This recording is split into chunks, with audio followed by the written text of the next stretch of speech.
Bienvenue sur la chaîne Leçons et Histoire. Ici, chaque récit porte un enseignement.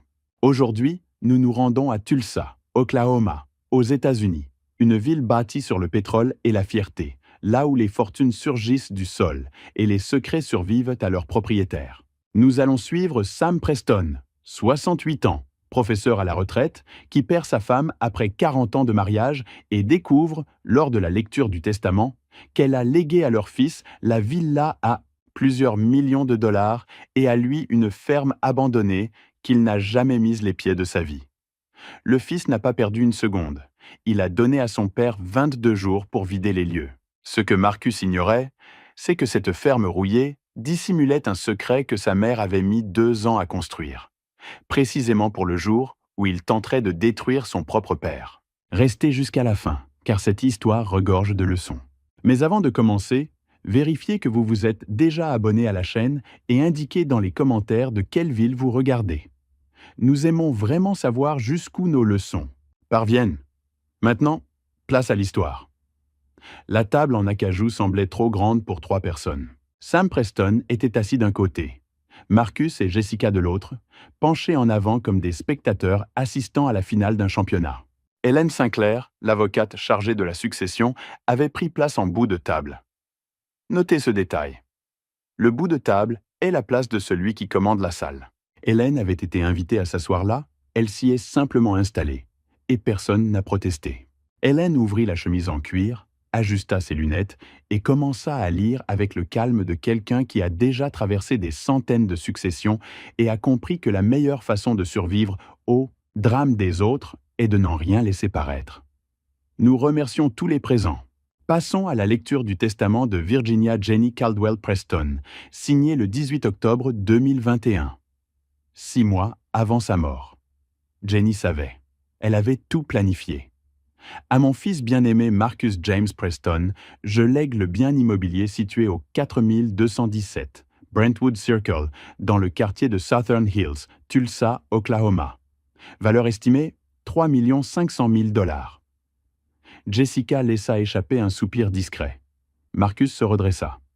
On pouvait distinguer l'instant précis où le chiffre l'atteignit, comme la première gorgée de café un matin glacial. Hélène poursuivit. En complément, le portefeuille d'investissement géré par Sterling Wealth Management, valeur actuelle 6 millions de $, ainsi que l'intégralité des comptes de retraite privés auprès de Morrison Energy Solutions, valeur actuelle 2 500 000 $. Sam fit le calcul rapidement. 40 ans à enseigner l'histoire apprennent à additionner sans crayon. 12 millions de $ pour Marcus. Elle tourna la page. À mon époux Samuel Preston, je lègue le bien rural situé dans le comté d'Osage, Oklahoma. 800 acres, comprenant la maison principale, le siège et les dépendances. Valeur cadastrale, 180 000 $. Silence. Marcus cligna des yeux. Attends. Quoi? La propriété rurale dans le comté d'Osage. Votre mère l'a héritée de ses arrière-grands-parents maternels. Cette terre est dans la famille Caldwell depuis 1947. Marcus s'adossa à sa chaise, lentement. Sam observa le visage de son fils se transformer en séquence. Confusion, calcul, puis quelque chose qu'on ne peut qualifier que de dégoût. Une ferme, juste ça. Regardez ces 2 mots. Juste ça. Comme si 800 acres étaient jetables, comme si toute l'histoire de la famille maternelle tenait dans un juste ça, prononcé du coin des lèvres. Marcus, commença Sam. Mon père a hérité d'une vieille ferme. Marcus se tourna vers Hélène. Ma mère lui a laissé une baraque en ruine et 800 acres. Vous êtes professeur à la retraite. Vous ne savez rien des fermes. Cette propriété ne vaut rien. Hélène ne changea pas d'expression. Le testament est très clair. Votre mère a été extrêmement délibérée dans cette répartition. Délibérée? Marcus répéta le mot comme s'il mordait dans quelque chose d'acide. Je vais engager un avocat. C'est votre droit. Mais je peux vous informer dès maintenant que le testament a été rédigé par l'un des meilleurs cabinets spécialisés en droit successoral de l'Oklahoma. Si vous le contestez, vous dépenserez beaucoup d'argent pour obtenir exactement le même résultat.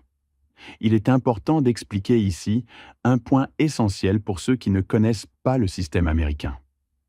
Aux États-Unis, la contestation d'un testament, ce qu'ils appellent un will contest, peut prendre des années et coûter des centaines de milliers de dollars en honoraires d'avocat. La loi américaine protège très fortement la dernière volonté exprimée du testateur, surtout lorsque le document a été rédigé avec des témoins et par un avocat spécialisé. Au Brésil, la réserve héréditaire garantit aux conjoints survivants une fraction minimale obligatoire de l'héritage. Aux États-Unis, cette protection est bien plus limitée. L'épouse peut légalement ne laisser à son mari qu'une ferme, et la loi défendra ce choix. Marcus fixa Hélène, puis regarda son père. « Vous allez accepter ça ?» Sam déglutit. « Ta mère voulait que j'hérite de la ferme. »« La ferme ?» Marcus cracha le mot. À 68 ans dans une bicoque au milieu de nulle part. Il attrapa sa veste. « Amusez-vous bien. » La porte claqua. Hélène et Sam restèrent silencieux quelques secondes. « Je suis désolé que vous ayez dû assister à cela, » dit Sam. « J'en ai vu de pire. » Elle retira ses lunettes, se frotta l'arête du nez. « Sam, votre femme vous aimait profondément. J'ai travaillé avec elle plus d'1 an sur cette succession. Elle était très délibérée. » Elle fit glisser une enveloppe sur la table. « Elle a laissé cette lettre avec des instructions pour que vous ne l'ouvriez qu'à la ferme. Et voici la clé. » La clé était rouillée, ancienne, le genre qu'on ne voit plus guère, lourde, aux dents irrégulières. Sam la saisit. Elle semblait appartenir à un autre siècle. « Et encore une chose, » dit Hélène. « Si vous avez des questions, vous pouvez m'appeler à n'importe quelle heure. » Sam rentra sans voix. Il roula jusqu'à la maison où il avait vécu 18 ans avec Jenny. La maison où elle était morte, tenant sa main, murmurant les dernières paroles qu'il tentait encore de comprendre. « Fais confiance à la ferme, Sam. Tout ce dont tu as besoin est là-bas. » Il n'avait pas compris ce soir-là. Il ne comprenait toujours pas. Marcus apparut dans la chambre d'amis à 20 heures, sans frapper, une chemise cartonnée à la main. « On doit parler. » Sam, assis sur le lit, rangeait les dernières affaires du bureau qu'il avait réussi à sauver avant que les ouvriers ne commencent à arracher les étagères de Jenny. Marcus tendit la chemise. « Avis d'expulsion. Légal. En règle. Vous avez jusqu'au 29 mars pour libérer les lieux. » Sam ouvrit. Papier à en-tête. Notification formelle. 22 jours. « Marcus, c'était ma maison. »« Était. Maintenant c'est la mienne. Vous avez la ferme. Utilisez-la. »« Je n'ai même jamais vu cette ferme. C'est donc l'occasion d'aller y jeter un coup d'œil. » Marcus fit mine de partir, marqua une pause sur le seuil. « Et papa, n'emportez rien de valeur. J'ai une liste d'inventaire. L'argenterie, les œuvres d'art, les bijoux de maman, tout reste. » Il sortit. Sam resta assis dans la chambre étroite, tenant la clé rouillée et l'avis d'expulsion, entendant son fils rire à quelque chose au téléphone, en bas. Regardez cet homme. 68 ans, 40 ans de mariage, presque 2 décennies dans cette maison. Et son propre fils arrive avec un papier et un délai. Le lendemain matin, le grondement des moteurs réveilla Sam à 6 heures. 3 camions d'une entreprise de construction dans le jardin. Des hommes casqués déchargèrent des perceuses, des rallonges, une benne qui racla le béton. Marcus, veste et tasse de café à la main, faisait des gestes en direction du bureau de Jenny. Sam descendit en courant. Le bureau avait déjà 2 hommes qui jetaient les livres des étagères dans des sacs noirs. Un 3e dévissait la plaquette de bronze sur la porte. Virginia C. Preston, présidente directrice générale. « Attendez !» La voix de Sam trembla. « Ce sont ses livres !» Marcus apparut derrière lui. « Ils ont un planning. Laissez-les travailler. » Un des ouvriers attrapa une photo encadrée sur le bureau. Sam et Jenny à l'inauguration du premier bureau de Morrison Energy en 1993. Elle avec son casque jaune, souriant comme quelqu'un qui vient de remporter une guerre. Sam à ses côtés, fier. « Je peux garder la photo ? Juste la photo, sans le cadre ?» L'ouvrier regarda Marcus. Marcus regarda Sam. Le cadre est en argent sterling. Il reste. La photo part avec. Et l'ouvrier jeta la photo dans la benne. Il y avait un bruit que Sam n'avait jamais entendu auparavant et qu'il apprit à reconnaître ce jour-là, le son de la vie de quelqu'un qu'on démantèle en temps réel. Ce n'est pas un bruit fort, c'est un bruit continu. Sam monta dans la chambre, ferma la porte, ouvrit son portefeuille. À l'intérieur, soigneusement pliée, se trouvait la seule photo qu'il avait réussi à sauver avant l'arrivée des ouvriers. Lui et Jenny, le jour de leur mariage, juin 1981. Elle avait 24 ans, lui 27. Deux personnes qui n'avaient rien d'autre l'une que l'autre et pensaient que c'était suffisant. Ils avaient raison. Une pause s'impose ici pour comprendre qui était Jenny Preston, parce que l'histoire que nous racontons n'a pas de sens sans cela. Jenny Caldwell était diplômée en géologie. Pour ceux qui ne savent pas ce que fait un géologue pétrolier aux États-Unis, il ne s'agit pas simplement de quelqu'un qui étudie les roches. C'est un professionnel qui interprète des données sismiques, identifie des formations souterraines et indique aux entreprises où forer. Une géologue expérimentée dans une région pétrolière comme l'Oklahoma vaut littéralement des dizaines de millions de dollars en termes de décision. Jenny débuta dans une compagnie pétrolière juste après ses études. En 1993, alors que Sam enseignait encore l'histoire au lycée et que Marcus avait 10 ans, elle fonda sa propre entreprise, Morrison Energy Solutions. Sam s'y était opposé. Il y avait un crédit immobilier, un jeune enfant, des incertitudes. Jenny dit « Je connais ce secteur, je sais comment le faire marcher ». Elle avait raison. En 2000, elle était millionnaire. En 2005, ils achetèrent la villa de Southern Hills. Sam continua d'enseigner. Elle lui proposa de prendre sa retraite anticipée. Il refusa. « J'aime mon travail », disait-il. Et c'était vrai. Marcus grandit dans l'opulence. École privée, voiture neuve, voyage de ski. Et il grandit d'une façon que les parents d'enfants riches perçoivent parfois trop tard, en croyant que l'argent est la condition naturelle des choses, non le fruit du travail de quelqu'un d'autre. En août 2020, Jenny rentra d'une consultation, s'assit à la table de la cuisine et prononça 4 mots. « C'est un cancer de stade 3. » 18 mois, dirent les médecins. Peut-être moins. Sam demanda sa retraite anticipée le lendemain. Il passa les mois suivants à lui lire des livres le soir, à lui tenir compagnie pendant les traitements, à dormir sur le canapé de la chambre d'hôpital quand il le fallait. Mais Jenny, épuisée, vidée par les traitements, continuait à s'enfermer dans son bureau, à tenir des réunions à huis clos avec Helen Sinclair, à faire des allers-retours en voiture jusqu'au comté d'Osage sans jamais expliquer pourquoi. « Qu'est-ce que tu fais » demandait Sam. « Je règle des affaires en suspens, ne t'inquiète pas. » Il aurait dû insister, mais elle se battait pour survivre. Il ne voulait pas peser davantage. En février 2022, un lit médicalisé fut installé dans leur chambre. Marcus vint rendre visite pendant 28 minutes, décrocha son téléphone dans le couloir et s'en alla. Ce soir-là, Jenny pouvait à peine parler. Elle prit la main de Sam, l'attira près de son visage. « Sam !» La voix n'était plus qu'un fil. « Fais confiance à la ferme. Tout ce dont tu as besoin est là-bas. »« Qu'est-ce que tu veux dire ?»« Ne laisse pas Marcus prendre. » Elle serra sa main avec ce qu'il lui restait de force. « Promets-le-moi. »« Je te le promets. » Et ses yeux se fermèrent. Elle mourut le lendemain matin, 28 février 2022. Elle avait 64 ans. 14 jours s'écoulèrent. Inventaire, enterrement, voisins apportant des plats que Sam ne pouvait pas avaler. Marcus organisant les obsèques, principalement en passant des appels depuis la pièce d'à côté, pendant que Sam restait assis à la fenêtre. Puis l'avis d'expulsion. Puis le matin des ouvriers. Puis la photo jetée dans la benne. 22 jours. Sam décida cet après-midi-là. Il irait à la ferme. Mais il y avait d'abord quelque chose à endurer. 5 jours plus tard, Marcus arriva avec un homme.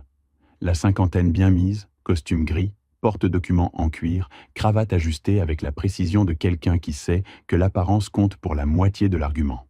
« Papa, voici Richard Moss, spécialiste en planification patrimoniale pour les personnes âgées. Nous devons parler. » Ils s'assirent dans la salle à manger. Moss ouvrit son porte-documents et fit glisser un document sur la table. En haut, en lettres capitales. Procuration générale irrévocable. « Monsieur Preston ?» Moss commença d'une voix douce, comme quelqu'un qui vend des assurances depuis trop longtemps. Votre fils se préoccupe de votre bien-être.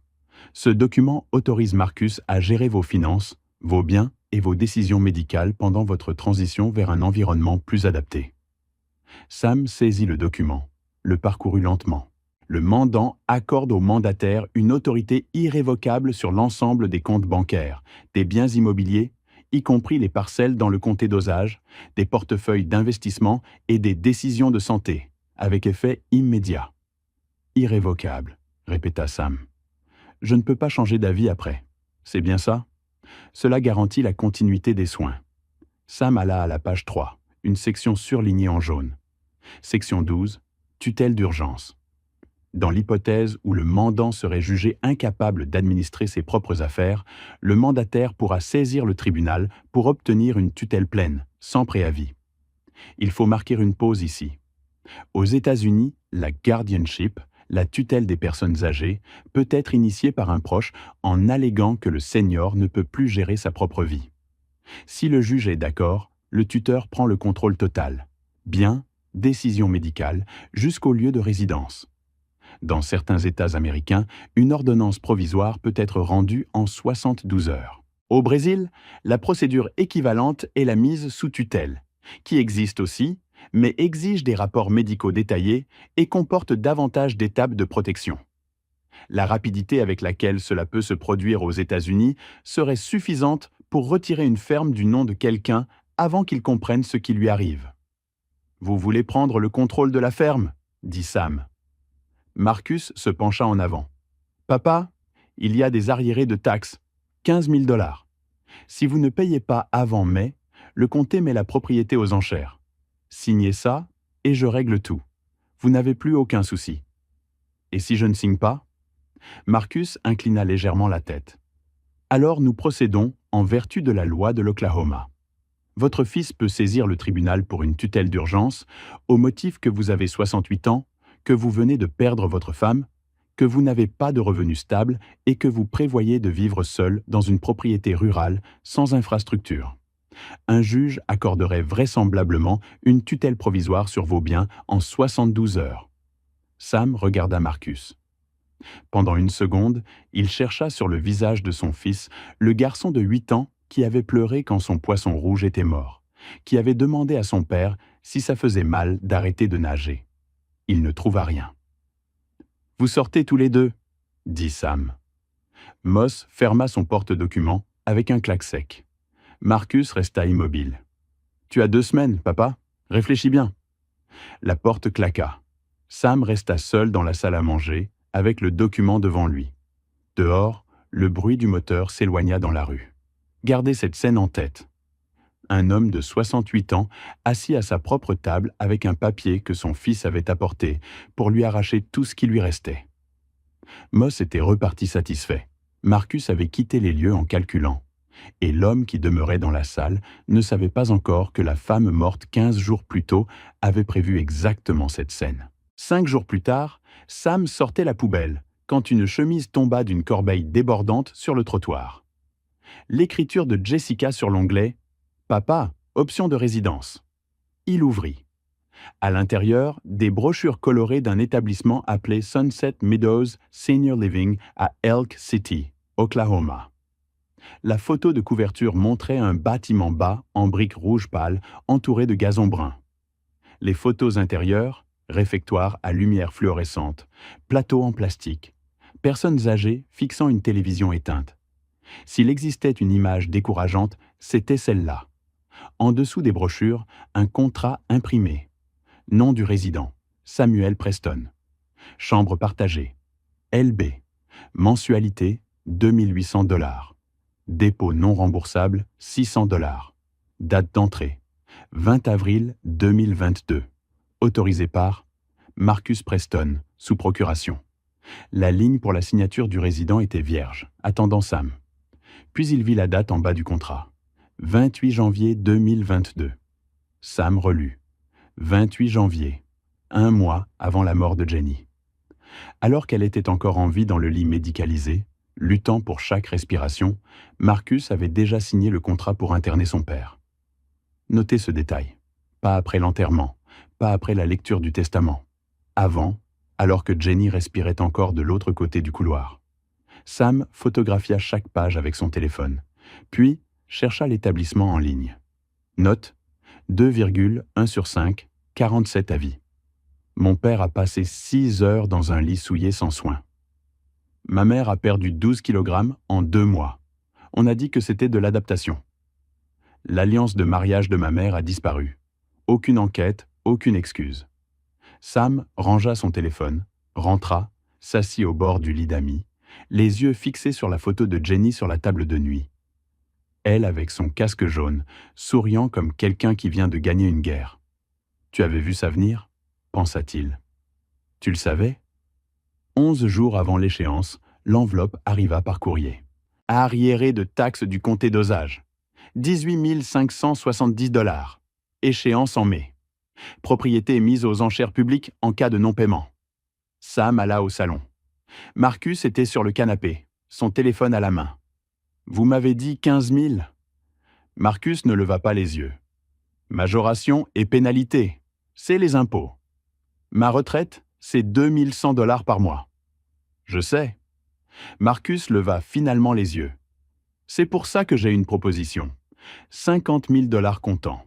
Je reprends la ferme, je règle les taxes et vous louez un appartement en ville. Vous vivez confortablement. » Sam plia l'avis et le glissa dans sa poche. « Je vais y réfléchir. » Marcus reprit son téléphone. « L'échéance, c'est le 21 mai. Après, c'est le comté qui prend. » Il disparut sans répondre. Regardez les chiffres. Une ferme avec 18 000 $ d'arriérés que Marcus était prêt à payer 50 000 pour acquérir. Est-ce que quelqu'un offre 50 000 pour résoudre un problème de 18 000 par générosité? Non. On fait ça quand ce qui est à vendre vaut bien plus que 50 000.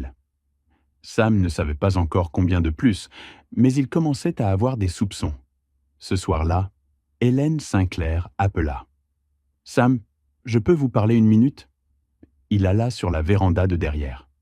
Le jardin était sans dessus-dessous, là où les ouvriers avaient renversé le massif d'œillets que Jenny avait planté des années auparavant. « Je vous écoute ?» Marcus m'a appelé aujourd'hui pour demander à l'assistance juridique de la succession de renoncer à la dette fiscale en sa faveur. Et vous avez dit ? Non, la dette est valide. Et Jenny a laissé des instructions très claires. La ferme reste à vous. Pause. Sam. Cette ferme vaut bien plus que ce que Marcus vous propose. Ne vendez pas. Pas maintenant. Pas à lui. Hélène, je ne peux pas payer 18 000 $. Vous n'aurez pas à le faire. La ferme a été placée dans un trust irrévocable il y a 18 mois, lié à votre nom. Aucune procuration, aucune procédure de tutelle, aucun créancier ne peut y toucher. Et le trust comporte une clause pour les arriérés fiscaux. J'ai déjà déposé une demande de prorogation auprès du bureau d'évaluation du comté. Vous avez jusqu'au 30 juin pour régulariser. Sam resta silencieux un moment.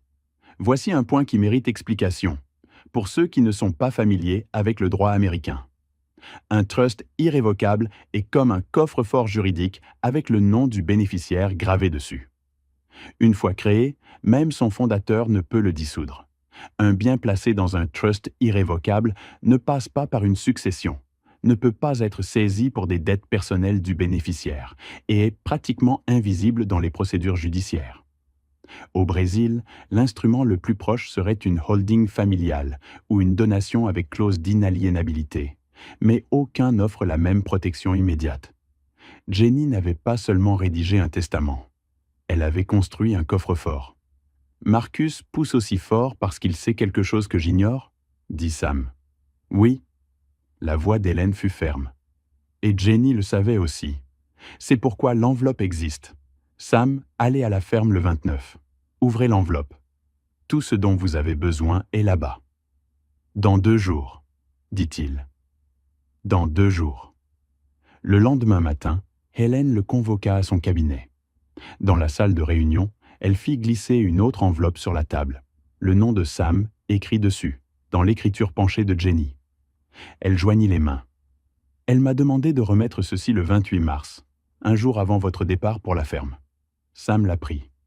Le sceau de Jenny était intact. Hélène se leva. Elle m'a demandé de vous rappeler 3 choses. Premièrement, la ferme est protégée. Deuxièmement, vous disposez de plus de ressources que vous ne l'imaginez.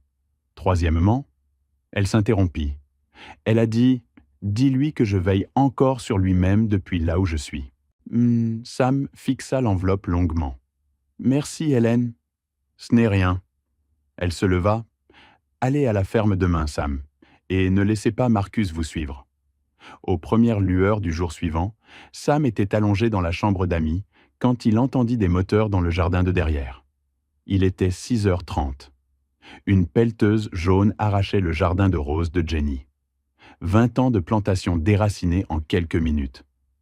Sam descendit en courant, pieds nus, pour tout arrêter. L'opérateur coupa le moteur. Marcus apparut par le côté de la maison, une planche à dessin à la main. Réaménagement paysager. Je fais mettre une piscine. C'est son jardin. C'était. Marcus fit signe à l'opérateur de reprendre. Le moteur rugit. La lame métallique entra dans le massif, arrachant les lavandes, les œillets, tout. Sam resta immobile, puis vit, dans le coin le plus éloigné du jardin, encore intact, un rosier à fleurs jaunes. Jenny l'avait planté pour leur 25e anniversaire de mariage, en juin 2006. Elle avait choisi le jaune parce que c'était la couleur qu'elle portait le jour où ils s'étaient rencontrés. Sam alla jusqu'au rosier, commença à creuser à main nue. « Papa, qu'est-ce que vous faites ?» Il ne répondit pas. Il creusa plus profond, écarta une pierre, libéra les racines avec soin. « Je vous ai dit que vous ne pouvez pas prendre ça. » Sam se leva, le rosier dans les bras, la terre ruisselant sur ses avant-bras. Il regarda son fils, ne dit rien, le contourna, alla jusqu'au pick-up, allongea le rosier dans la benne avec précaution et couvrit les racines d'une bâche trouvée derrière le siège. Il monta dans la voiture et s'en alla. Dans le rétroviseur, Marcus à l'entrée, téléphone à l'oreille, regardant le pick-up disparaître. Ce moment a un nom. Ce n'est pas de la colère, ce n'est pas de la tristesse. C'est la décision de quelqu'un qui a compris que certaines choses valent plus que les querelles, et que le meilleur mouvement est parfois simplement de partir en emportant ce qui compte. Cet après-midi-là, Sam replanta le rosier à fleurs jaunes dans un tonneau de chêne sur la véranda de la ferme. La maison était petite, en bois délavé, véranda de travers, moustiquaire déchirée, mais elle était silencieuse et elle lui appartenait. Il s'assit sur les marches et regarda les 800 acres d'hiver qui s'étiraient jusqu'à l'horizon, vert pâle sous le soleil de mars en Oklahoma. Pour ceux qui ne connaissent que pas l'intérieur de l'Oklahoma, mars y est un mois de transition, des jours qui commencent dans le givre et se terminent au plein soleil. Le blé d'hiver, semé en octobre, a déjà atteint la hauteur du genou à cette époque. Dans quelques mois, il se teindra en or. Pour qui regarde de l'extérieur, ce champ semble vide. Pour qui comprend la terre, ce champ est plein. Sam regarda. Il pensa à l'enveloppe qu'il n'avait pas encore ouverte, aux mots de Jenny. « Tout ce dont tu as besoin est là-bas. » Ce soir-là, il s'allongea sur un lit de camp dans la pièce principale, fenêtres ouvertes, grillons chantant au dehors, et tenta de dormir. À 23h, le téléphone vibra. Message de Marcus. « Vous avez réfléchi à la proposition ? 50 000 toujours sur la table jusqu'à vendredi. » Sam ne répondit pas. 10 minutes plus tard, le téléphone sonna. Marcus appelait. Sam décrocha et coupa immédiatement le micro. Marcus ne savait pas que son père l'écoutait. « Je surveille ?» La voix était basse, tendue. « Il est allé là-bas aujourd'hui. Il a même emporté un rosier. » Pause. Quelqu'un parlait de l'autre côté, mais Sam n'entendait pas. « Je sais, mais les arriérés de taxes, c'est 18 000. Si jamais il découvre ce qu'il y a sous cette terre avant de signer, on perd tout notre avantage. La pétition de tutelle est prête. Moss dit qu'il peut la déposer lundi. S'il ne vend pas, on le met dans cet endroit à Elk City et j'assume la curatelle légale. Après ça, la terre est à nous. » Pause. Non, il ne se doute de rien. Le gars a enseigné l'histoire pendant 40 ans. Il n'a pas la moindre idée de ce sur quoi il est assis. L'appel se termina. Sam ouvrit son application d'enregistrement et appuya sur le bouton rouge. Il réécouta. La voix de Marcus sortait claire, sans parasite. Il sauvegardit le fichier, l'envoya sur son stockage cloud et le nomma. Enregistrement 28 mars. Appel de Marcus, droit minier, toute la section. Marcus n'offrait pas 50 000 par générosité. Il tentait d'acheter pour 50 000 quelque chose qui valait bien plus. Et il avait un associé dans cette opération. Quelqu'un à qui il téléphonait à 23 heures pour coordonner une tutelle forcée. Sam resta allongé, à fixer le plafond de bois, pendant que le vent battait les moustiquaires déchirés, attendant l'aube. 29 mars, matin. Sam prépara son café sur le réchaud portable qu'il avait apporté, s'assit sur les marches de la véranda et attendit que le soleil monte complètement au-dessus des champs avant de se lever. Quand il revint à l'entrée de la maison, Marcus était là, son pick-up garé devant, lui appuyé sur le capot, veste boutonnée, cerne profond, cravate desserrée. Lui non plus n'avait pas dormi. « Papa. » Il tendit un chèque plié. 25 000 comptants à déposer aujourd'hui. Tu t'en vas la tête haute. Sam prit le chèque, le regarda. Il était authentique. Papier à en tête de banque, le nom de Marcus comme émetteur. 25 000. 2 jours plus tôt, l'offre était de 50 000. Maintenant, c'était 25. Quand le prix est divisé par 2, ce n'est pas la générosité qui diminue, c'est le désespoir qui augmente. Sam plia le chèque en 2, puis encore en 2, le déchira en 4 morceaux, les rendit à Marcus. « Bonne chance, Marcus. » Il monta dans son pick-up, démarra, sortit sur le chemin de gravier sans regarder en arrière. Dans le rétroviseur, Marcus à l'entrée, tenant les 4 morceaux de papier, regardant le pick-up s'éloigner. Le trajet jusqu'au comté d'Osage dura 2 heures. Sam quitta Tulsa par la route 412, laissa les banlieues et les stations-service derrière lui et entra dans l'intérieur. Champs ouverts, silos à grains, clôtures en fil barbelés, panneaux en bois annonçant des œufs frais, des villes qui avaient été grandes un jour et avaient rétréci. Pour ceux qui ne connaissent pas le comté d'Osage en Oklahoma, c'est l'une des régions avec la plus forte concentration de droits miniers tribaux des États-Unis. Une grande partie de la terre appartient à la nation Osage, un peuple autochtone qui, au début du XXe siècle, devint la population per capita la plus riche au monde lorsque du pétrole fut découvert sous leur territoire. L'histoire de la richesse pétrolière de l'Oklahoma commence sur ces terres et, comme toute histoire de fortune soudaine, elle fut accompagnée de tentatives de vol qui durèrent des décennies. Le comté a une longue mémoire de ce qui arrive quand quelqu'un découvre du pétrole sous des terres que d'autres convoitent. Sam tourna sur le chemin de comté. La boîte aux lettres, au nom Preston, en lettres noires délavées, apparut 10 kilomètres plus loin. La ferme se trouvait à 600 mètres de l'entrée, au bout d'un chemin de terre. La maison était petite, blanche, la peinture s'écaillant. Véranda de travers, un volet pendant d'un seul côté. Derrière, une grange rouge qui penchait légèrement vers la gauche, la moitié du toit couverte de rouille. Tout autour, 800 acres. Sam s'arrêta sur l'air battu et coupa le moteur. Silence véritable. Juste le vent dans le blé et le grincement de la porte de la grange sur un gond cassé. Marcus avait dit que c'était une terre sans valeur. 800 acres de rien. Mais Marcus avait un associé à qui il téléphonait à 23 heures pour coordonner une tutelle forcée. Et cet associé voulait les droits miniers. Toute la section. Sam descendit du pick-up, sortit la clé rouillée de sa poche, gravit les marches bancales de la véranda, introduisit la clé dans la serrure. Elle tourna. La porte s'ouvrit. L'intérieur sentait le vieux bois. Une seule pièce. Salle et cuisine intégrées. Une chambre derrière un rideau délavé. Un lit en fer, une table de jeu, un coffre adossé au mur du fond. Sur la table, 2 enveloppes. L'une avec le cachet de cire rouge de la succession, l'autre dans l'écriture de Jenny. Sam, ouvrir à la ferme. Fais-moi confiance. Sam prit la seconde, celle qu'Hélène lui avait remise la veille. Une feuille. L'écriture de Jenny. Sam, si tu lis ceci, tu es à la ferme. Je suis désolé de n'avoir pas pu te raconter tout ça pendant que j'étais encore là. Certaines choses sont plus sûres par écrit que par la parole. Va à la grange. L'accès au grenier se trouve dans le coin nord-ouest, derrière les bottes de foin. Il y a un coffre là-haut. La vieille clé rouillée de la succession en ouvre le cadenas. Tout ce dont tu as besoin est à l'intérieur. Je t'aime. J'ai toujours aimé. Sam plia la lettre avec soin, la glissa dans son portefeuille, à côté de la photo du mariage, prit la lampe torche qu'il avait apportée dans son sac et alla à la grange. La double porte gémit comme un vieil homme qui se lève.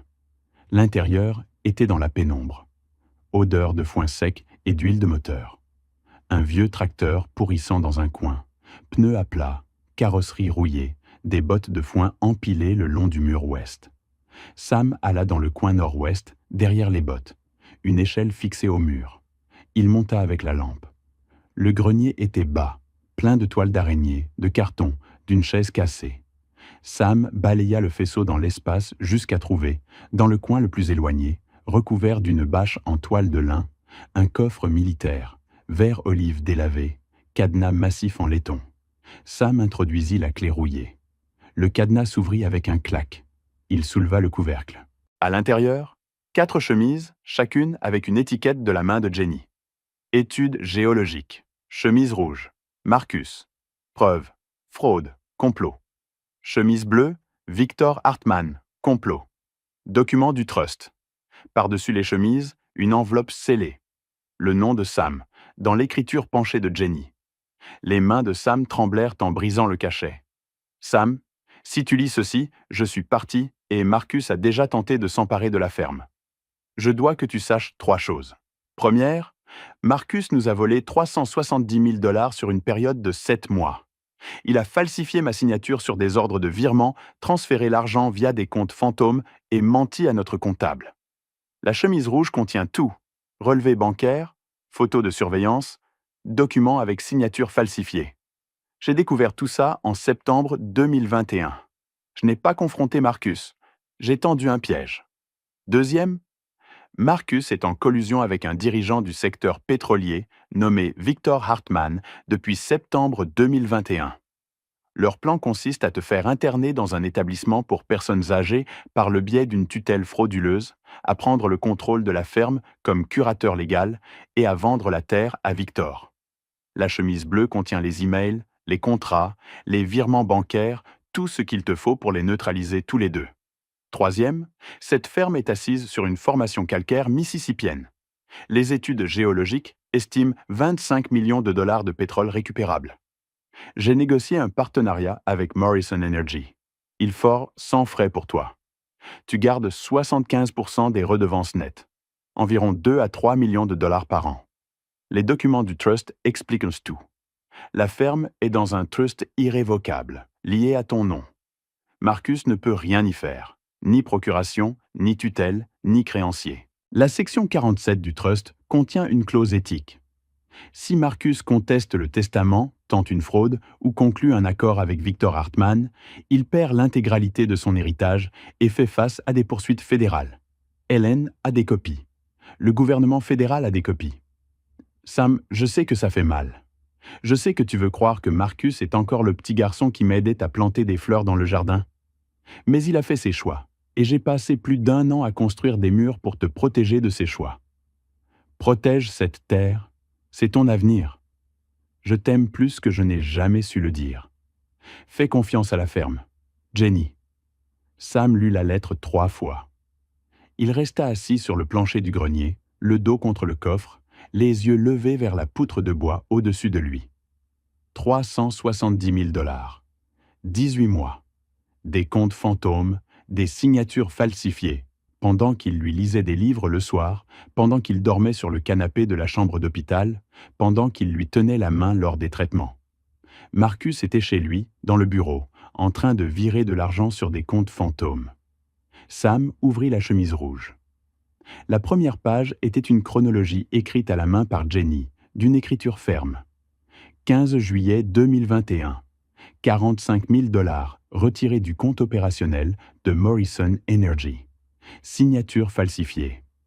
Transféré vers un compte finissant par 7743. Personnel à Marcus. 3 novembre 2021. 85 000 $ retirés du compte d'investissement. Procuration falsifiée, envoyée à la banque. Photo de surveillance montrant Marcus au guichet, à 14h47. 22 novembre 2021. 120 000 $ du fonds de retraite. Exonération de pénalité accordée sur la base d'une fausse déclaration de difficultés financières. Document notarié avec signature divergente de l'original. 10 février 2022. 120 000 $ du compte de primes exécutives de Morrison Energy. Virement électronique retracé jusqu'à l'adresse du bureau à domicile de Marcus. Total, 370 000 $. En bas de la chronologie, des relevés bancaires avec des lignes surlignées en jaune, des ordres de virement portant la signature de Jenny, mais d'un tracé inexact, des photos de caméras de sécurité. Marcus en costume, remettant des papiers à un caissier de banque. Et au fond de la chemise, un billet collé sur un bout de papier adhésif, daté du 12 septembre 2021, découvert. Suivi pendant 5 mois. Documenté chaque transfert. Je l'ai laissé croire qu'il s'en tirait. Piège installé. Sam ferma la chemise, resta immobile, se leva trop vite et dut s'agripper au bord du coffre pour ne pas tomber. « Tu n'es pas mon fils », chuchota Sam dans le grenier vide. Il faut s'arrêter un instant, parce que ce que Sam vient de découvrir n'est pas seulement un crime, c'est une trahison qui s'est produite au moment même où il tenait la main de sa femme mourante, en croyant que la famille était unie dans le deuil. Pendant qu'il dormait sur le canapé de la chambre d'hôpital, Marcus transférait de l'argent sur des comptes fantômes. Ces choses arrivent parfois ainsi, à l'intérieur, pendant que tout semble normal dehors. Puis il referma le coffre, descendit l'échelle et retourna à la maison. Il y avait d'autres chemises à lire. Il y avait du travail à faire. De retour à la table de jeu, Sam ouvrit la chemise bleue. L'étiquette indiquait « Victor Hartmann, complot ». La première page était un résumé de la main de Jenny, daté d'octobre 2021. Victor Hartmann, concurrent dans le secteur pétrolier de l'Oklahoma depuis 20 ans, a perdu 3 grands appels d'offres de concession face à Morrison Energy entre 2005 et 2018. Rancune personnelle. Tentative d'acquisition hostile de Morrison en 2012. Échec. Antécédent de tactiques agressives et de zones grises juridiques. Achète des propriétés en difficulté à prix cassé. Cet homme me haïssait et il utilise maintenant notre fils pour te détruire. Ne négocie pas avec lui. Ne négocie pas avec Marcus. Laisse Hélène régler tout ça. La page suivante était une chaîne d'emails imprimés, annotée au stylo bleu par Jenny. Expéditeur, Victor Hartmann. Hartmann Oil and Gas. Destinataire, Marcus Preston. Date, 7 septembre 2021, 23h42. Marcus, nous nous sommes brièvement croisés au Forum Énergie de Tulsa, au printemps. Je suis la société de votre mère depuis des années.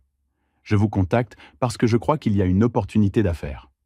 Vos parents possèdent une parcelle de 800 acres dans le comté d'Osage. Des données géologiques suggèrent des réserves inexploitées. Si vous êtes intéressé, nous pourrions nous réunir discrètement. Victor Hartmann.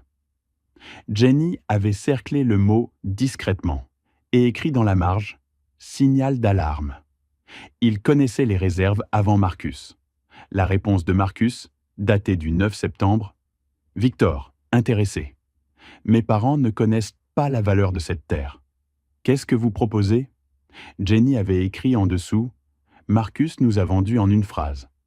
Les pages suivantes montraient des captures d'écran de SMS. Victor à Marcus.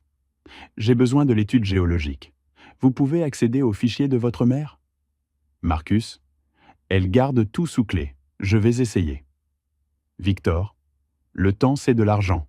Trouvez un moyen. En dessous des messages, un reçu de virement bancaire. Date. 28 novembre 2021. Expéditeur.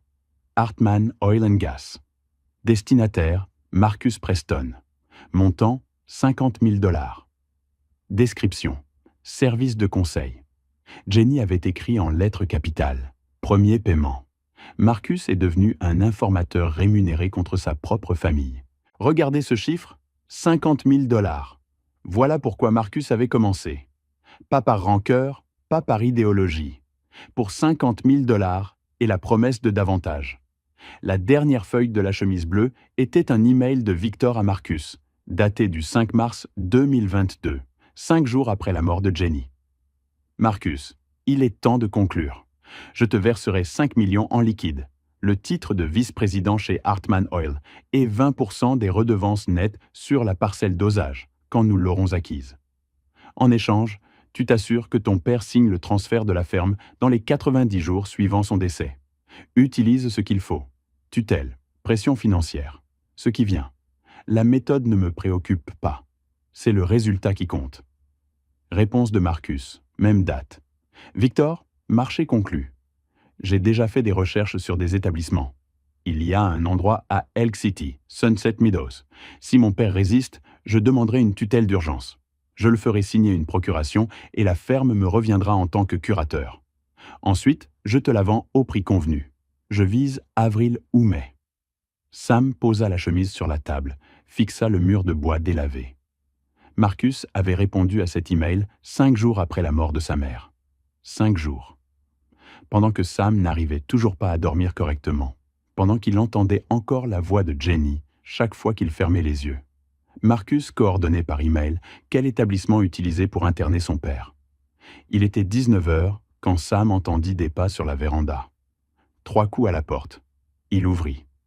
Un homme d'environ 70 ans, le visage de quelqu'un qui a travaillé toute sa vie au soleil, chemise en flanelle, pantalon de travail. Dans une main, une thermos. Dans l'autre, un sac de course. Sam Preston? Oui. Earl Patterson. J'ai un station-service à 8 km d'ici vers l'est. Un geste discret vers la route. Jenny m'a demandé de surveiller la propriété. Je pensais que vous seriez là ce soir. Sam ouvrit la porte en grand.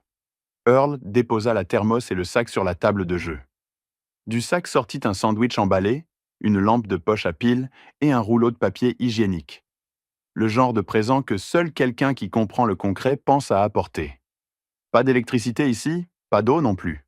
J'ai apporté du café et à manger. Merci. Earl resta debout un moment. Elle m'a laissé ça il y a 6 mois, avec instruction de le remettre si vous arriviez seul. Il sortit de la poche de sa veste une enveloppe épaisse, cachetée. 20 000 $ en espèces. Elle a dit que vous en auriez besoin? Sam ouvrit. Des billets de 100 en liasse organisés. Elle m'a aussi payé pour surveiller la ferme, réparer les clôtures, tenir les étrangers à l'écart. Personne n'est entré ici en dehors de vous. Earl croisa les bras. Et vous devriez savoir que Marcus et un homme nommé Victor Hartmann sont passés au bureau du cadastre du comté la semaine dernière. Ils ont consulté l'évaluateur fiscal, les registres de concessions minières, sont passés par le bureau de la commission d'exploitation pétrolière de l'État. Pause. Petite ville? Tout se sait? Ils vont venir ici, probablement demain ou après-demain. Il pointa en direction de la grange. Encore une chose. Elle m'a dit qu'il y avait une boîte dans le grenier de la grange, derrière l'isolation, dans le coin nord-ouest, marquée « Copie de sécurité ». Elle a dit que vous sauriez quoi en faire. Il fit un signe de tête, reprit son chapeau posé sur le bord de la table. Demain matin, je ramène de l'eau et un générateur. Besoin d'autre chose, mon numéro est sur la thermos. Il s'en alla. Le bruit du moteur s'évanouit sur la route. Sam s'arrêta une seconde dans la salle, puis prit la lampe torche et retourna à la grange. La boîte se trouvait exactement là où Earl l'avait indiqué. Métal, verre olive délavé, assez petite pour être transportée d'une main. Sam souffla la poussière et l'ouvrit. À l'intérieur, des photocopies de tout ce qui se trouvait dans le coffre. Chemise rouge, chemise bleue, documents du trust. Et en plus, une clé USB avec une étiquette manuscrite. Preuve, copie pour les autorités fédérales. Et une carte de visite blanche aux lettres discrètes. Agent spécial Sarah Thompson. Federal Bureau of Investigation. Division des crimes en col blanc. Bureau d'Oklahoma City. Sam retourna la carte longuement. Jenny avait été informatrice du gouvernement fédéral. Pendant qu'il lui lisait des livres le soir, pendant qu'il lui tenait la main lors des traitements, elle réunissait des preuves, les transmettait au gouvernement fédéral, construisait un dossier pénal contre son propre fils et contre Victor Hartmann, sans jamais dire un mot. Sam rangea la carte dans son portefeuille à côté des lettres de Jenny, prit la boîte, la verrouilla dans la cabine de son pick-up et retourna à la maison. Il servit le café de la thermos d'Earl, déballa le sandwich et mangea debout, regardant par la fenêtre le champ obscur. Les 800 acres étaient silencieux. La lampe projetait une lumière chaude dans la salle. Sam pensa à tout ce qu'il avait appris en ces 12 heures. Le vol, le complot, le pétrole, le trust.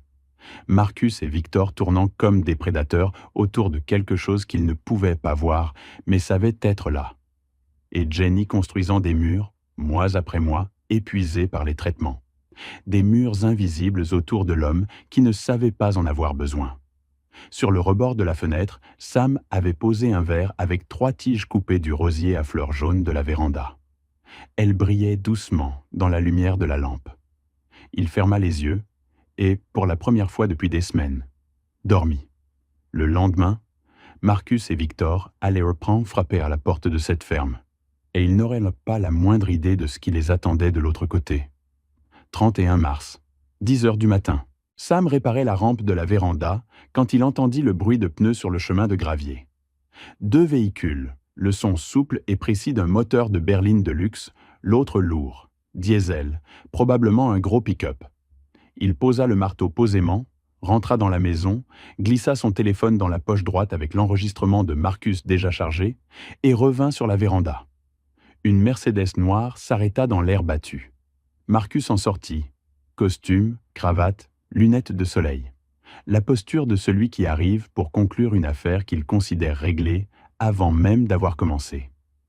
D'un escalade argenté descendit un homme que Sam n'avait jamais vu en personne, mais qu'il reconnut d'après la description de Jenny. La soixantaine avancée, peut-être plus, cheveux gris lissés en arrière avec précision, gilet sur chemise blanche sans cravate. Il se déplaçait comme quelqu'un habitué à entrer dans des salles où tout le monde s'est déjà levé. Victor Hartmann, le genre d'homme qui avait probablement le numéro du sénateur dans son téléphone, un yacht amarré quelque part à Tulsa, et la conviction inébranlable que les cours de ferme n'existaient que comme décor temporaire avant qu'il signe le bon chèque. Il avait choisi la mauvaise cour. Marcus vit son père en premier. Il retira ses lunettes de soleil. « Papa, on doit parler. »« On n'a pas besoin. » Victor fit un pas en avant, main tendue. « Monsieur Preston, je suis Victor Hartmann. Je dirige une entreprise énergétique à Tulsa. Je suis votre situation depuis un moment, et je crois que je peux vous aider. » Sam ne serra pas la main. « Comment ?» Victor sourit. Le sourire de quelqu'un qui a répété le geste pendant des décennies. Doux, calibré, sans atteindre les yeux. Vous êtes assis sur une terre qui vaut bien plus que ce qu'elle semble. La dette fiscale, la pression juridique, l'incertitude, c'est beaucoup pour un homme dans votre situation. Je suis prêt à tout simplifier. 10 millions de dollars comptants. Vous signez l'acte. Je me charge des impôts, des dettes, de tout. Vous partez libre. Sam regarda Marcus. C'est vous qui l'avez amené ici ? Marcus déplaça son poids d'une jambe sur l'autre. Papa, c'est une bonne proposition. Plus que correcte. Vous n'avez pas à vous occuper du comté, de la ferme, de rien. Prenez l'argent et vivez bien. Vivre bien. Sam répéta les mots lentement. Comme à Sunset Meadows. La mâchoire de Marcus se durcit. Victor regarda les 2 hommes sans comprendre la référence. Sam sortit son téléphone de sa poche. « Je voudrais vous faire écouter quelque chose. » Regardez Sam à cet instant. Main ferme, épaules basses et décontractées, voix sans tremblement. Ce n'est plus le professeur à la retraite qui a reçu un avis d'expulsion 3 semaines plus tôt. C'est un homme qui a lu les lettres de sa femme, compris les enjeux, et passé la nuit entière à attendre exactement ce moment. Il appuya sur play. La voix de Marcus sortit du haut-parleur, nette, comme si l'homme était là de nouveau à 23 heures, croyant être le seul à écouter. Droit minier, toute la section. S'il découvre ce qu'il y a sous cette terre avant de signer, on perd tout notre avantage. La pétition de tutelle est prête. Moss dit qu'il peut la déposer lundi. S'il ne vend pas, on le met dans cet endroit à Elk City et j'assume la curatelle légale. Après ça, la terre est à nous. Non, il ne se doute de rien. Le gars a enseigné l'histoire pendant 40 ans. Il n'a pas la moindre idée de ce sur quoi il est assis. Silence. Marcus blêmit. Pas le blanc de quelqu'un qui a sursauté, le blanc de quelqu'un qui vient de comprendre que le sol a disparu sous ses pieds. Regardez Victor à cet instant. Le sourire travaillé avait disparu. Les mains, qui étaient détendues le long du corps, se fermèrent légèrement. Un homme de 70 ans qui a bâti un empire sur l'intimidation vient de réaliser que la personne en face de lui n'a pas peur. Ce fut Victor le premier à se ressaisir. « Monsieur Preston, je ne sais pas ce que vous croyez avoir entendu là.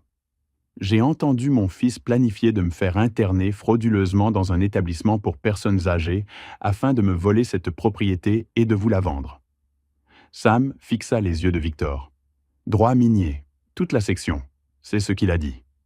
Vous commettez une erreur. » La voix de Victor changea de texture. Moins de miel, plus de pierre. Cette terre n'a aucune valeur sans capital, sans équipement, sans savoir-faire technique. Je vous offre 10 millions, plus que vous n'en verrez jamais d'une autre façon. Sans valeur, dit Sam. Alors pourquoi êtes-vous ici? Victor ouvrit la bouche, la referma. Marcus fit un pas en avant. Papa, il ne s'agit pas du pétrole, dit Sam doucement. Vous venez de dire pétrole, Marcus. Marcus ferma les yeux une demi-seconde. Si quelqu'un avait prévenu Marcus, en septembre 2021, que l'homme qu'il traitait de professeur d'histoire à la retraite, sans la moindre idée de ce sur quoi il est assis, allait passer la nuit suivante à enregistrer son propre appel dans une ferme sans électricité. Peut-être que Marcus aurait choisi un plan différent. Mais personne ne l'avait prévenu. Et nous voilà là. Victor se retourna vers Marcus avec une expression qui aurait pu couper du verre. À cet instant, un autre pick-up entra dans l'allée de gravier. Blanc. Ellen Sinclair en descendit avec son porte-document. À côté d'elle, un homme d'environ 45 ans, polo orange avec le logo Morrison Energy brodé sur la poitrine. Ellen traversa la cour en ligne droite, sans hâte, sans dévier. « Bonjour, Sam. » Elle ouvrit son porte-document, en retira 2 jeux de documents et tendit le premier à Victor sans cérémonie. Mise en demeure de cesser et de s'abstenir. Vous êtes interdit de contacter M. Preston, de faire des offres sur cette propriété ou de conduire toute transaction en lien avec cette terre. Toute violation entraînera une action judiciaire immédiate. Victor prit le document, lut l'entête. L'expression ne changea pas, mais les yeux se plissèrent légèrement. En vertu du trust irrévocable établi par Virginia Preston, vous êtes nommément désigné, M. Hartman, comme partie prohibée à la section 47, ligne C.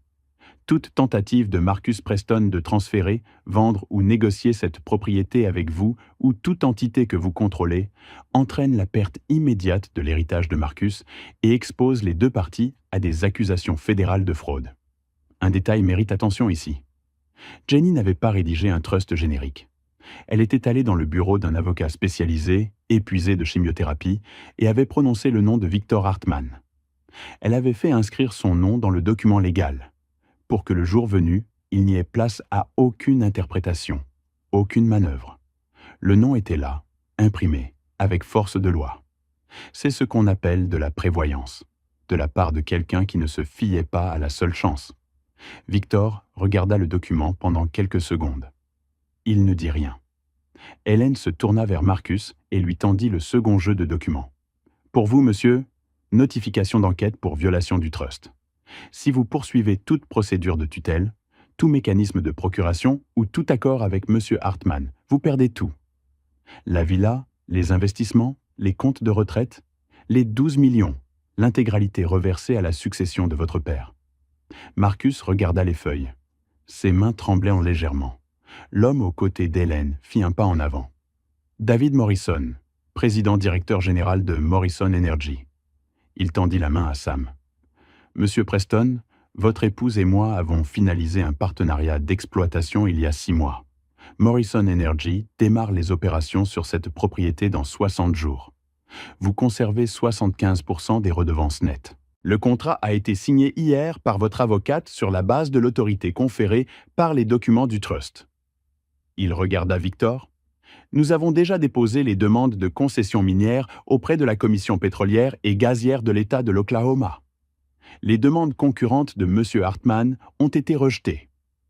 Pour ceux qui ne savent pas comment fonctionne la concession de droits miniers aux États-Unis, à la différence du Brésil, où le pétrole souterrain appartient à l'État, aux États-Unis, le propriétaire d'une terre peut aussi être propriétaire de ce qui se trouve en dessous. Ces droits peuvent être cédés en concession à des entreprises de forage en échange de redevances, un pourcentage sur tout ce qui est extrait. Un partenariat à 75% de redevance est extraordinaire. Le standard du marché est entre 12 et 25%. Jenny avait négocié le triple du plafond du marché pour son mari, qui ne savait même pas qu'elle était en train de le faire. Silence dans la cour battue. Victor plia la mise en demeure avec des gestes précis, la glissa dans la poche de son gilet, regarda Sam. « Vous allez le regretter. »« J'en doute, » dit Sam. Victor alla jusqu'à l'escalade, monta. Le moteur diesel rugit.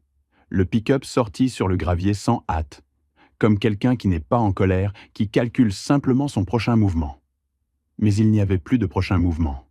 Et Victor le savait. Marcus resta dans la cour, tenant les documents d'Hélène. Il regarda son père. Sa bouche s'ouvrit, se referma. Ses yeux parcoururent le visage de Sam comme s'il cherchait quelque chose. Peut-être une brèche, peut-être une trêve. Peut-être, au fond, le père qui avait toujours cru en lui-même quand il ne le méritait pas. Sam ne lui donna aucune des trois choses. Marcus plia les documents, les mit dans sa veste, alla jusqu'à la Mercedes, resta assis derrière le volant un long moment, regardant à travers le pare-brise vers rien. Puis il mit le moteur en marche et s'en alla. Le gravier s'aplanit. La cour retrouva son silence. Hélène posa la main sur le bras de Sam. « Ça va ?»« Oui. » David Morrison lui serra la main. « C'est un plaisir, monsieur Preston. Votre épouse parlait souvent de vous. Beaucoup. » Une pause. « Je suis vraiment désolé pour ce qui s'est passé. » Sam lui serra la main. « Merci. Nous reviendrons la semaine prochaine pour établir le calendrier des forages. En attendant, reposez-vous.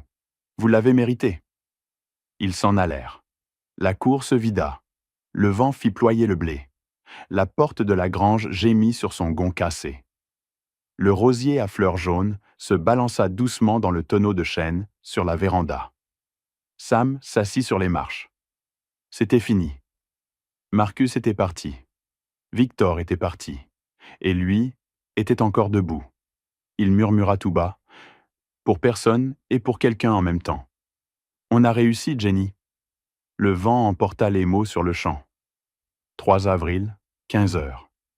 Sam lisait sur la véranda quand le téléphone sonna. Hélène. « Sam, c'est terminé. » Il se redressa. « Que s'est-il passé ?» Marcus a tout retiré. Son avocat m'a appelé il y a 25 minutes. Les termes exacts. Mon client souhaite mettre fin au conflit et accepter les termes du trust, sans contestation du testament, sans pétition de tutelle, sans contact avec Victor Hartmann. Il a signé les documents et le cadastre a enregistré il y a 10 minutes. Vous êtes sûr ? Certaine. Et Sam, il vous a envoyé un email. Je vous le transfère maintenant. Le téléphone vibra. Sam ouvrit. Papa, mon avocat m'a conseillé de retirer toutes les procédures judiciaires. J'accepte les termes du testament de maman. Je garde la maison, les investissements et les comptes de retraite. Vous gardez la ferme. L'affaire est close. Je ne veux plus de conflit. Je vous demande de ne pas me contacter. J'ai besoin d'aller de l'avant. Marcus, sans demande de pardon. Sans mention de ce qu'il avait fait. Froid comme la clôture d'un contrat. Sam lut 2 fois. Puis il ouvrit le champ de réponse et tapa. « Marcus, vous avez volé votre mère pendant qu'elle était alitée en train de mourir. Vous avez falsifié sa signature, menti à des banques et conspiré avec son ennemi pour me faire interner et voler une terre qui ne vous appartenait pas. Vous avez tout planifié 6 mois avant son départ. Vous n'êtes pas mon fils. Ne me contactez pas. Si vous essayez, je transmets toutes les preuves au gouvernement fédéral, quelle que soit la clause. Vous perdrez tout et répondrez pénalement. Ne me mettez pas à l'épreuve. Sam Preston. Envoyé. » Il bloqua le numéro de Marcus, bloqua son email. Bloqua Jessica. Hélène était toujours en ligne. Sam, j'ai envoyé une réponse. Puis j'ai tout bloqué. Silence. Puis avec calme. Bien fait. C'est vraiment terminé ? Terminé. Le trust est blindé. Marcus n'a plus aucun recours légal. Victor ne peut pas toucher à la terre. Morrison Energy à la concession. Vous êtes protégé. La voix d'Hélène devint plus douce. Jenny a construit tout ça, Sam. Tout ce que vous aviez à faire, c'était vous présenter. Sam garda les yeux fixés sur le champ un long moment. « Merci, Helen, pour tout. C'est moi qui vous remercie. J'ai fait ce qu'elle m'avait demandé. » Elle raccrocha. Sam resta sur la véranda, téléphone dans la main, regardant le blé vert qui s'étendait jusqu'à l'horizon. À droite de la grange, une équipe de topographie de Morrison Energy avait installé des drapeaux orange la veille, marquant les points de forage. Il pensa à Marcus, chercha en lui le deuil qu'il croyait venir. Le garçon de 8 ans qui construisait une cabane à oiseaux dans le garage, frustré parce que les clous se tordaient, Sam lui montrant comment tenir le marteau. Marcus levant les yeux quand il avait enfin réussi. « J'ai réussi, papa. » Ce garçon était parti bien avant aujourd'hui. Peut-être n'avait-il jamais existé comme Sam l'imaginait. Retenez cette leçon. Parfois, la douleur la plus grande n'est pas de perdre celui qui est mort. C'est de découvrir que celui qui reste n'a jamais été ce que vous pensiez. Et quand cela arrive, s'abîmer dans la révolte ne fait pas revenir le fils que vous auriez voulu voir exister. Protéger ce qui a de la valeur est le seul chemin qui reste. Plus tard cet après-midi, Earl s'arrêta à la ferme avec de l'eau et des sandwichs. Ils s'assirent sur la chaise devant la table de jeu, ouvrirent chacun une bouteille. J'ai appris que Marcus avait signé les documents. Ça va vite. Petite ville. Helen m'a appelé. Elle voulait vérifier comment vous alliez. Ça va. Earl resta silencieux un moment. Jenny m'a dit quelque chose un jour. C'était au début de la maladie, quand elle venait encore jusqu'ici en voiture. Parfois, elle s'arrêtait aux stations-service pour un café. Un jour, elle s'est assise au comptoir pendant presque 1 heure sans rien dire, à regarder sa tasse. Earl posa sa bouteille. Je lui ai demandé si ça allait. Elle m'a dit « J'essaie de comprendre à quel moment j'ai perdu mon fils. » Sam ne dit rien. J'ai répondu que peut-être elle ne l'avait pas perdu, qu'il avait peut-être juste choisi une autre route. Elle a secoué la tête. Elle a dit « Marcus est né en voulant plus. Plus d'argent, plus de statut, plus de preuves qu'il comptait. J'ai cru que si je lui donnais assez, il serait satisfait, mais il n'y a pas d'assez pour lui. » Earl le regarda. Et alors elle a dit « C'est son choix. Ce n'est pas mon échec. Ce n'est pas l'échec de Sam. » Sam fixa le champ. Je n'arrête pas de penser que j'aurais dû voir ça avant. Comment? La voix d'Earl fut directe, sans dureté. C'est un adulte. Il a fait ses choix. Jenny le savait. C'est pour ça qu'elle ne l'a pas confronté. Elle savait qu'il ne changerait pas. Alors, elle a construit des murs pour vous protéger, au lieu de tenter de réparer ce qui ne pouvait pas l'être. Ils restèrent silencieux quelques minutes. Le soleil descendait derrière le champ. Les drapeaux oranges de la topographie se balancèrent doucement. Earl se leva, tapa légèrement l'épaule de Sam. « Je passe demain matin avec le générateur. Vous avez besoin d'autre chose avant ?»« Non, merci, Earl. » Il fit un signe de tête et s'en alla. Sam resta sur la véranda jusqu'au coucher du soleil. Puis il rentra, prit un cahier et un stylo. Il écrivit sur la première page. « 3 avril 2022. Aujourd'hui, j'ai perdu un fils. Marcus a retiré toutes les procédures. Il garde la villa et les 12 millions. Je garde la ferme. On ne se parlera plus jamais. » Il s'arrêta, regarda ce qu'il avait écrit, puis écrivit en dessous. « Aujourd'hui, j'ai aussi gagné un avenir. 800 acres, un champ pétrolifère qui vaut des millions, un partenariat qui me soutiendra pour le reste de ma vie, un héritage que Jenny a construit parce qu'elle m'aimait. J'ai 68 ans. Je recommence à zéro. Et pour la première fois depuis des mois, je n'ai pas peur. » Il ferma le cahier, éteignit la lampe, dormit. 15 mai, 7 heures du matin. Sam se réveilla au son de moteurs diesel et de voix au dehors. Il enfila ses bottes, alla sur la véranda. Le champ derrière la grange était envahi. Des camions plateaux chargés de poutres en acier, une grue, une remorque avec du matériel de forage. 20 hommes en casque et gilets orange répartis sur le terrain. Déchargement, positionnement, installation de barrières de sécurité. Un homme, d'une 50aine d'années, larges épaules, s'approcha de Sam, main tendue. Caleb Miller, chef de chantier. Morrison Energy. On installe le premier équipement de forage. Il devrait être opérationnel d'ici la fin de la semaine. Aussi vite ? Madame Jenny avait fait tout le travail préparatoire. Permis approuvé, études géologiques terminées, préparation du terrain cartographié. Miller pointa un endroit à 200 mètres de là, balisé de drapeaux oranges. Elle avait choisi cet emplacement exact en octobre 2021. Octobre 2021. Quand elle avait découvert le vol de Marcus, quand elle avait commencé à rassembler les preuves tout en tendant le piège à son fils, elle cartographiait aussi le champ pétrolifère pour son mari. 2 guerres menées simultanément en silence, pour la même raison. « Elle était minutieuse », dit Miller. Elle l'était. Sam confirma. « Faites-lui honneur. » Sam resta sur la véranda toute la journée à regarder le montage. Au crépuscule, la structure métallique du premier équipement se dressait déjà à 30 mètres de haut dans le ciel, les lumières de travail allumées au sommet, tandis que l'équipe du quart de nuit prenait la relève. Earl s'arrêta à 6 heures du soir, apporta des gamelles. Ils s'assirent sur les marches et mangèrent en regardant l'équipement de forage se découper sur le ciel orangé. Elle aurait adoré voir ça. Elle aurait. Pour ceux qui ne savent pas comment fonctionne l'industrie pétrolière dans des régions comme celle-ci, une opération de forage ne profite pas qu'aux propriétaires de la terre. C'est aussi le fournisseur de carburant, le restaurant qui sert l'équipe, la station-service sur la route, le motel dans la ville la plus proche. Un forage pétrolier dans une zone rurale d'Oklahoma dynamise l'économie sur des kilomètres à la ronde. Jenny n'avait pas seulement laissé un revenu à Sam, elle avait laissé une transformation à tout le comté. 25 juillet, 14 heures. Sam clouait une planche neuve sur la rampe de la véranda quand des cris s'élevèrent du champ. Il lâcha le marteau, courut.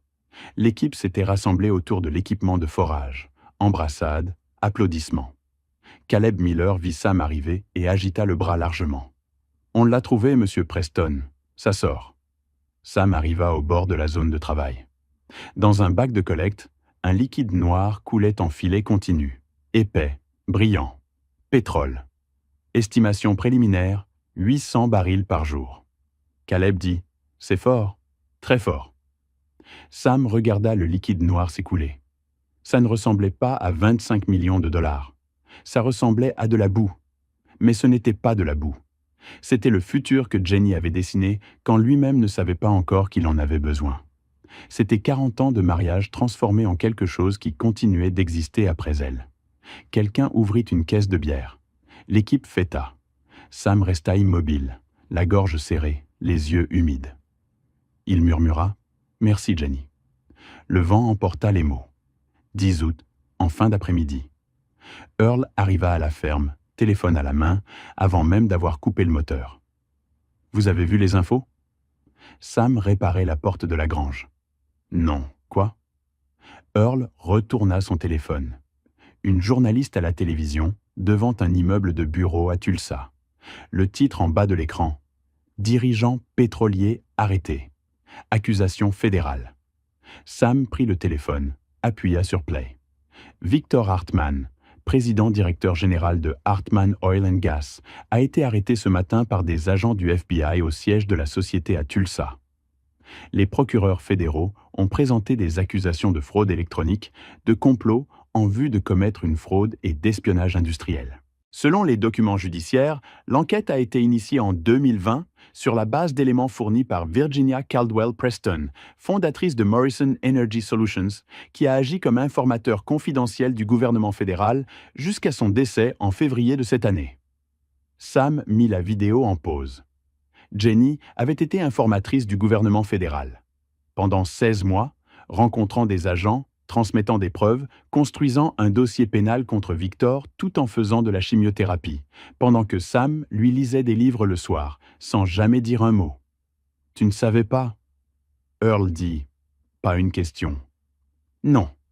Et elle ne voulait probablement pas te mettre en danger. » Sam fixa l'écran figé. « Elle a porté ça seule. » « Pas seule. » Earl se montra du doigt. « Elle avait de l'aide, mais elle voulait te protéger d'une autre façon. » Le lendemain matin, un numéro inconnu appela. « Monsieur Preston, ici l'agent spécial Sarah Thompson, FBI, division des crimes en col blanc, bureau d'Oklahoma City. Je crois que vous avez ma carte. » Sam alla chercher son portefeuille. La carte était là, derrière les lettres de Jenny. Je l'ai. Nous devons parler. Je peux venir à la ferme cet après-midi? Elle arriva à 2 heures. Tailleur pantalon, badge à la ceinture, poignée de main ferme, regard qui évaluait sans en faire un spectacle. Ils s'assirent à la table de jeu. Votre épouse nous a contactés en octobre 2020. Elle nous a apporté des preuves que Victor Hartmann était impliqué dans de l'espionnage industriel, de la corruption d'agents du comté et de la manipulation d'appels d'offres de concession. Elle nous a également informé en septembre 2021 que votre fils était impliqué. L'agent ouvrit une mince chemise.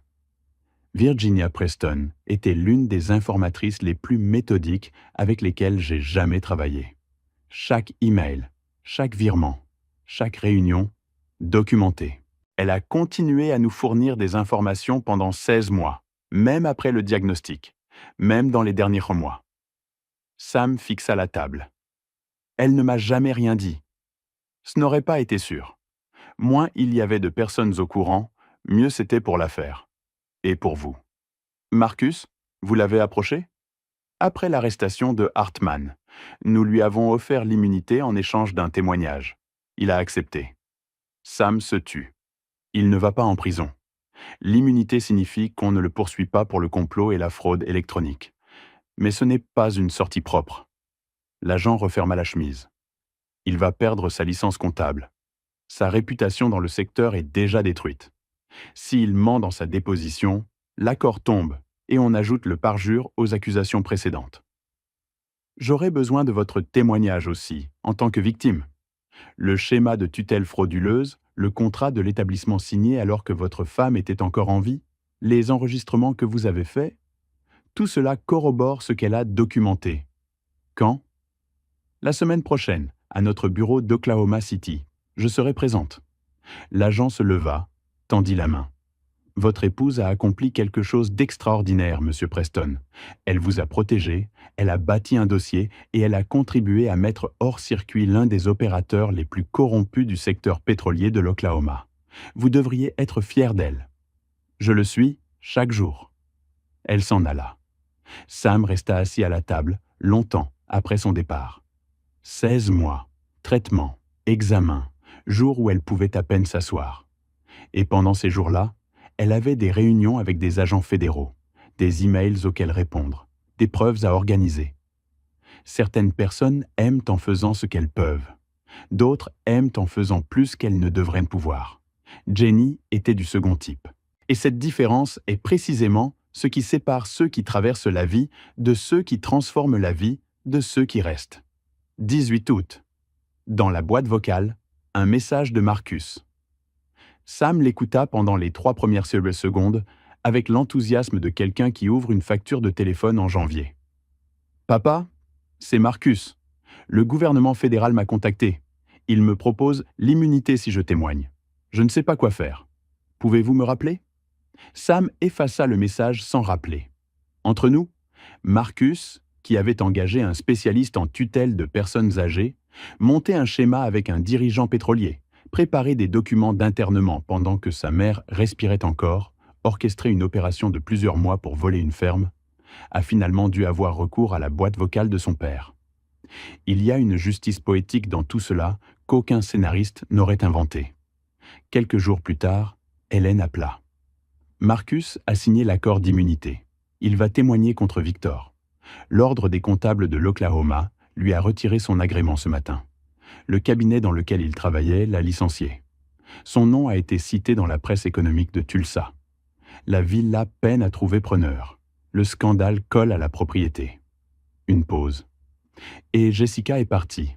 Elle a repris ses affaires et est retournée dans sa famille, à Edmond. Il semblerait que trahir son propre père ne figurait pas dans ses plans de mariage. Cet après-midi-là, Sam alla au tiroir de la table de jeu. À l'intérieur, une photo. Marcus, le jour de sa remise de diplôme de lycée.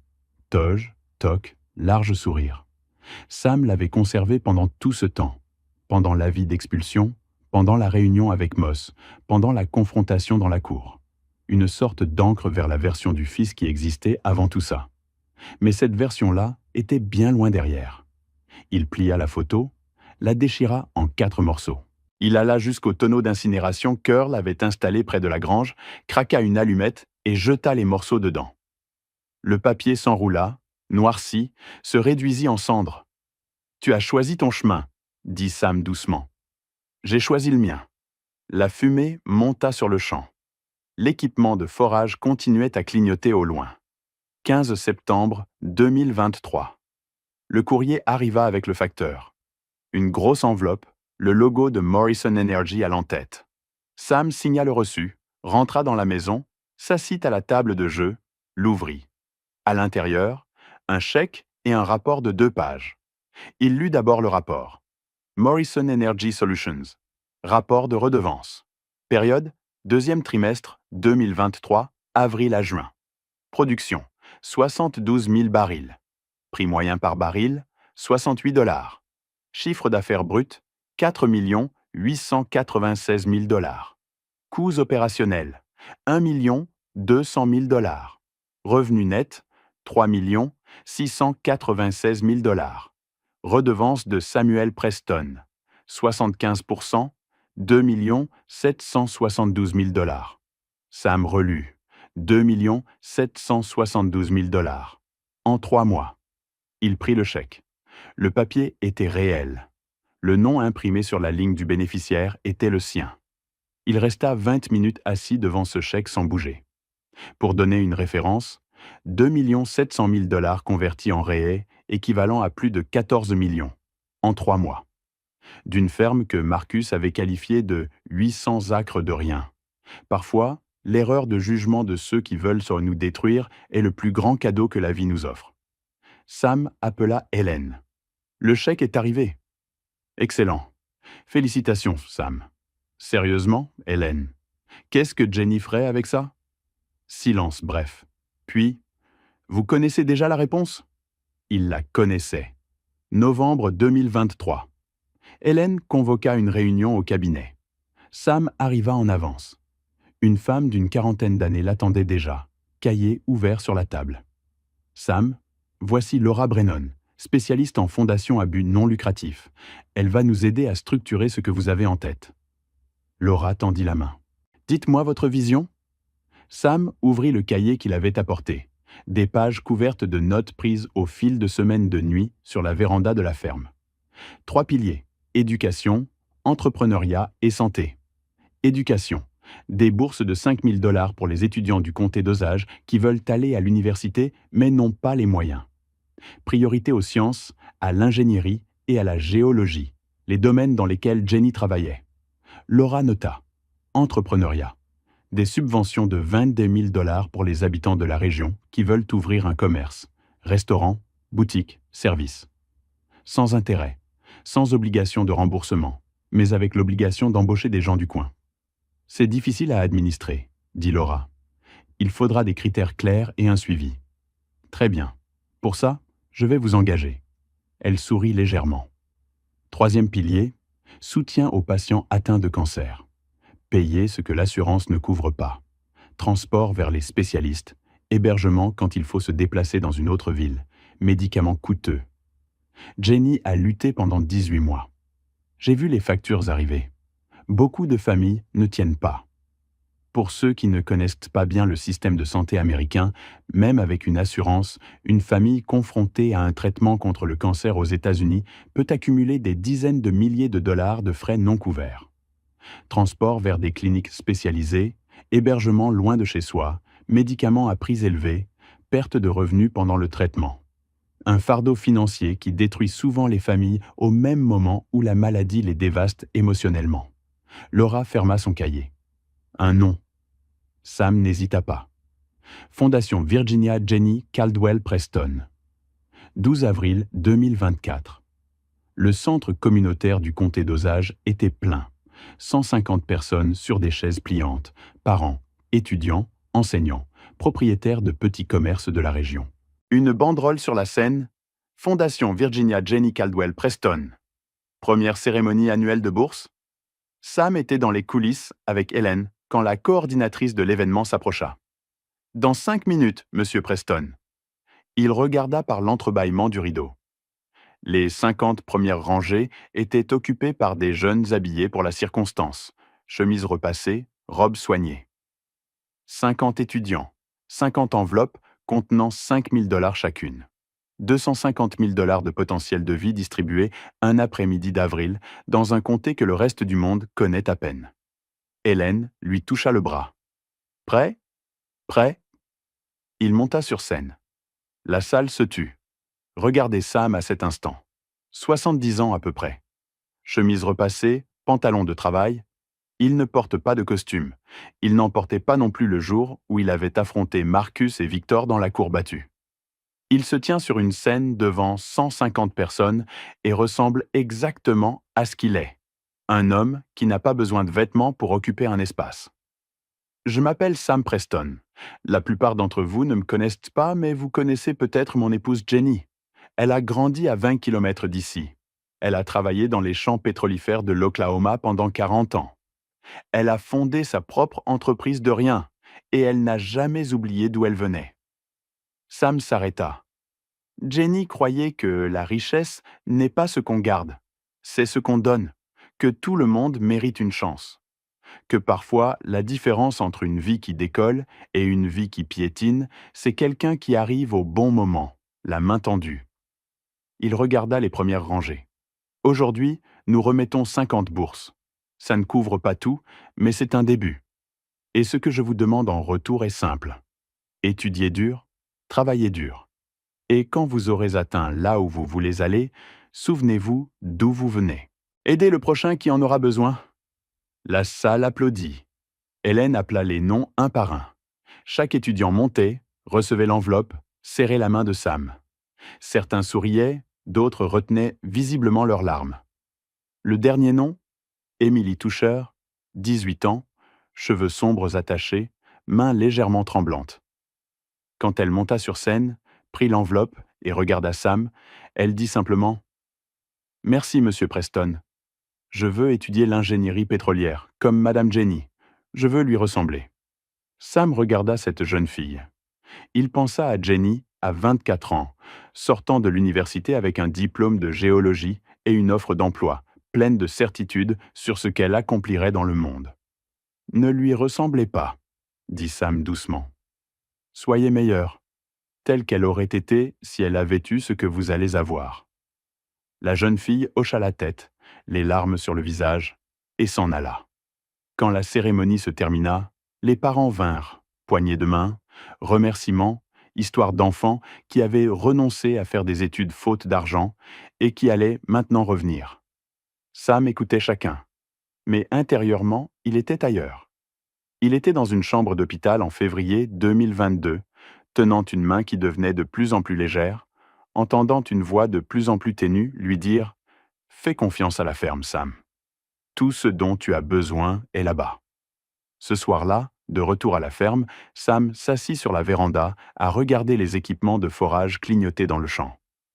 Les roses jaunes avaient fleuri le mois précédent. Dans l'obscurité, on ne voyait pas les fleurs, mais on sentait leur parfum léger que le vent portait. Les yeux lui piquèrent pour la première fois depuis qu'elle était partie. « Jenny, » dit-il vers le champ obscur, « c'est ton héritage. » Février 2025. 70 ans. 3 ans depuis que Jenny était partie. Sam se réveilla tôt, comme toujours. Il prépara son café dans la cuisine rénovée, ouvrit la fenêtre et entendit le son qui lui était devenu aussi familier que sa propre respiration, le bourdonnement grave et continu des équipements de forage vers l'est. 10 équipements désormais. La maison avait maintenant un nouveau toit, de nouvelles fenêtres, un générateur qui ne tombait jamais en panne. La grange avait été reconstruite, nouvelles planches, toiture sans rouille, porte qui s'ouvrait sans grincer. Le jardin de roses, à côté de la véranda, comptait 50 rosiers plantés le long d'un chemin de pierre qu'Earl avait aidé à aménager l'automne précédent. Au centre du jardin, un banc en bois simple. Dans le dossier, une plaquette de bronze, Jardin de Jenny. Sam s'assit sur le banc avec sa tasse de café et regarda le champ. Il pensa à Marcus. D'après les dernières nouvelles relayées par Hélène, Marcus avait brûlé une bonne partie de ce qu'il avait hérité. Des projets qui n'avaient pas fonctionné, Des décisions prises avec la logique de quelqu'un qui a toujours voulu plus sans jamais apprendre à construire. La villa de Southern Hills avait été vendue à perte, le scandale toujours collé au nom. Jessica était partie des mois plus tôt. Marcus était à Phoenix, vendeur à la commission dans une concession de voitures d'occasion, dans un appartement loué mois par mois. Richard Moss, le spécialiste en planification patrimoniale pour personnes âgées, qui avait fait glisser la procuration irrévocable sur la table avec cette voix de vendeur d'assurance, avait été mis en examen pour participation à un schéma frauduleux de tutelle dans 3 autres affaires dans l'État. Il répondait en liberté. Il ne portait plus de costume gris, à ce qu'il paraissait, sans que personne l'ait demandé. Mais certaines informations arrivent d'elles-mêmes. Sam ne ressentait ni colère ni satisfaction. Il ressentait une absence, comme l'espace que laisse une douleur quand elle s'arrête enfin. Victor Hartman purgeait une peine de 15 ans dans un établissement pénitentiaire fédéral en Oklahoma. Tous deux avaient fait leur choix. Les choix les avaient faits. Earl arriva à 8 heures, thermos à la main, 74 ans maintenant, se déplaçant un peu plus lentement, mais présent chaque semaine sans faute. Il s'assit de l'autre côté du banc. « Nouvelle de l'université ?» dit-il. Emily Tusher est en tête de sa promotion en ingénierie pétrolière. Son professeur m'a envoyé un message parce qu'il a vu le nom de la fondation dans son dossier. Sam sourit. C'est pour ça que ça sert. Ils restèrent silencieux un moment, regardant les équipements de forage. Vous regrettez parfois ? Demanda Earl. De ne pas avoir pardonné à Marcus. Sam fit tourner sa tasse dans ses mains, réfléchit vraiment à la question, la retourna dans tous les sens avant de répondre. Je regrette qu'il ait rendu le pardon impossible, dit-il finalement. Mais je ne regrette pas d'avoir protégé ce que Jenny avait construit.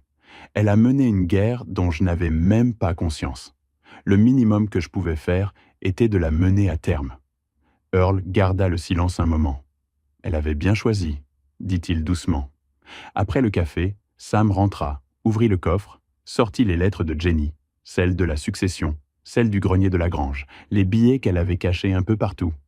Toutes pliées avec soin, conservées exactement comme elle les avait envoyées. Par-dessus la pile, il posa une feuille blanche sortie du cahier. Il écrivit « Jenny. Aujourd'hui, c'est février 2025, 3 ans depuis que tu es partie. J'ai 70 ans. La ferme produit, les équipements tournent. La fondation a aidé 150 étudiants, permis l'ouverture de 60 petits commerces dans le comté et payé les factures médicales de plus de 200 familles dont un proche était en traitement contre le cancer. Je veux te dire que j'ai finalement compris ce que tu avais fait. Tu ne m'as pas laissé une ferme. Tu m'as laissé une raison de continuer. La preuve que les choix que nous faisons quand personne ne regarde sont ceux qui définissent qui nous sommes. Tu as passé les 2 dernières années de ta vie épuisée, sous traitement, à rassembler des preuves, à négocier des contrats, à construire des murs, à planifier une fondation que tu n'as jamais vue fonctionner. Tu l'as fait parce que tu m'aimais. Je ne sais pas combien de temps il me reste, mais je sais ce que je vais en faire. Je vais continuer à vivre la vie que tu m'as construite, et je vais continuer à lui donner de la valeur. Les roses vont fleurir en mars. Je serai là pour les voir. Je t'aime. Sam. Il plia la lettre. La plaça dans le coffre par-dessus celle de Jenny. Ferma le couvercle, fit tourner la clé rouillée et ressortit. Dans le jardin, les branches des rosiers étaient nues, sombres contre le ciel gris de février. Mais si on regardait de près, on pouvait voir de petites protubérances vertes sur les rameaux, des bourgeons encore fermés, encore gardés par le froid. Dans quelques semaines, ils s'ouvriraient. Ils s'ouvraient toujours. Sam s'assit sur le banc de Jenny, les mains ouvertes sur les genoux, et regarda le jardin tandis que le soleil montait lentement sur le champ dosage. 2 ans. Une ferme. Une femme qui avait aimé de la seule façon qu'elle connaissait, en construisant. Et un homme qui avait appris tard, mais à temps, que faire confiance à ceux qui nous aiment n'est pas une faiblesse. C'est l'acte le plus courageux qui soit. Cette histoire porte une leçon qui vaut bien plus que n'importe quel chèque de redevance. Ce que vous laissez derrière vous ne se mesure pas à l'argent accumulé. Cela se mesure à ce qui arrive aux personnes que vous avez aimées après votre départ. Jenny n'a pas eu le temps de voir la fondation fonctionner. Elle n'a pas vu les équipements de forage clignoter dans le champ. Elle n'a pas vu Emily Toucher monter sur scène. Mais tout cela existe Parce qu'elle a décidé, épuisée, avec le temps compté, que aimer quelqu'un, c'est préparer le terrain pour qu'il puisse marcher quand vous ne serez plus là. C'est la différence entre richesse et héritage. La richesse s'accumule. L'héritage se plante. Avant de partir, laissez un commentaire pour nous dire quel moment de cette histoire vous a le plus touché. Nous aimons savoir ce qui résonne vraiment. Si ce récit est parvenu jusqu'à vous, partagez-le avec quelqu'un qui a besoin d'entendre que repartir de zéro est possible et que ce qu'on construit peut durer. Et abonnez-vous à la chaîne pour ne pas manquer la prochaine histoire, parce que je vous promets qu'elle vaudra chaque minute. À la prochaine.